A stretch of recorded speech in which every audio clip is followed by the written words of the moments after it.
प्यारे बच्चों, आज हम वन को और अच्छे से जानेंगे। प्रोफेसर अहमद ने वन में घूमते हुए बच्चों से जंगल की भूमि की सतह से पत्तियों को हटाकर हैंड लेंस से देखने के लिए कहा। ऐसा लेंस जिसे हम हाथ में पकड़ते हैं, जिससे चीज़ें हमें बड़ी दिखाई देती हैं। बच्चों ने जब देखा तो उन्हें छोटे छोटे मशरूम दिखाई दिए। उन्हें छोटे छोटे कीट, चींटियों की सेना इत्यादि भी दिखाई दिए। तब प्रोफेसर ने उन्हें बताया कि यहाँ और भी अनेक प्रकार के जीव रहते हैं, वो जो इतने सूक्ष्म होते हैं जो दिखाई भी नहीं देते हैं।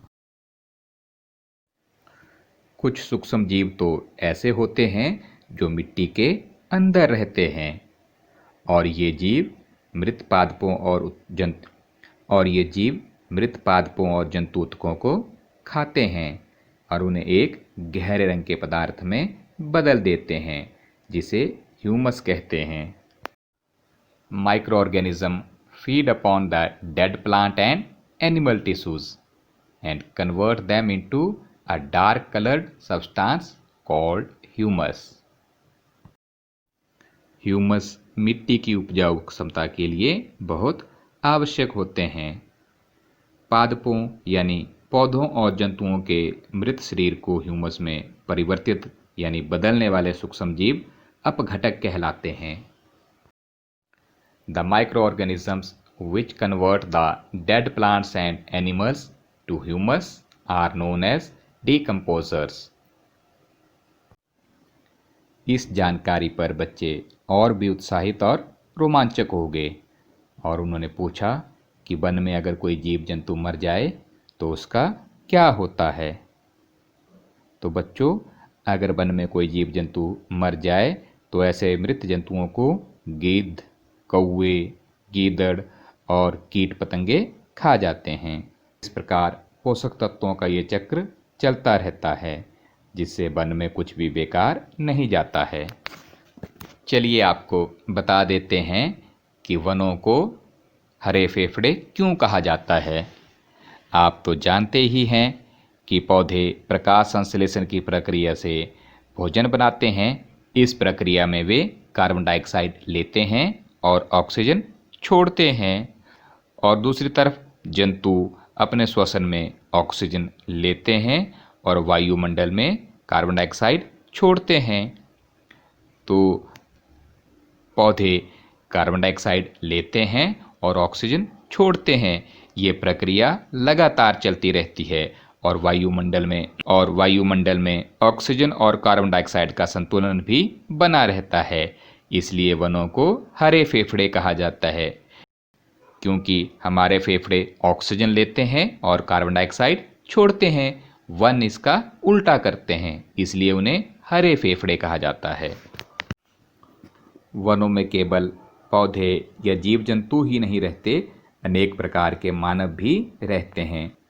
ये विभिन्न जनजातियों के हो सकते हैं। वनों में आप हिरणों को घास चरते हुए या पानी पीते हुए आसानी से देख सकते हैं, परंतु पलक झपकते ही सभी हिरण झाड़ियों में गायब हो जाते हैं। घनी झाड़ियाँ और ऊंची घास जंतुओं को भोजन के साथ साथ आश्रय भी देती है।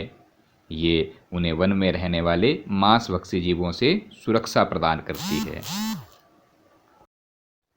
अगर आप वन की भूमि को ध्यान से देखेंगे तो आपको कुछ जंतुओं की लीद दिखाई देगी, और जंतुओं की लीद के बीच में अंतर होता है, जिसे आप देखकर उन्हें पहचान सकते हैं। कुछ लीद की ढेरी के ऊपर कैटरपिलर या भृंग जैसे जीव पनप रहे हैं। अपघटक वन में उगने वाले पादपों के लिए पोषक तत्वों की आपूर्ति को बनाए रखने में बहुत सहायक होते हैं। इस प्रकार वन एक गतिक सजीव इकाई है, यानी जिंदा इकाई है। Decomposers help in maintaining the supply of nutrients to the growing plants in the forest.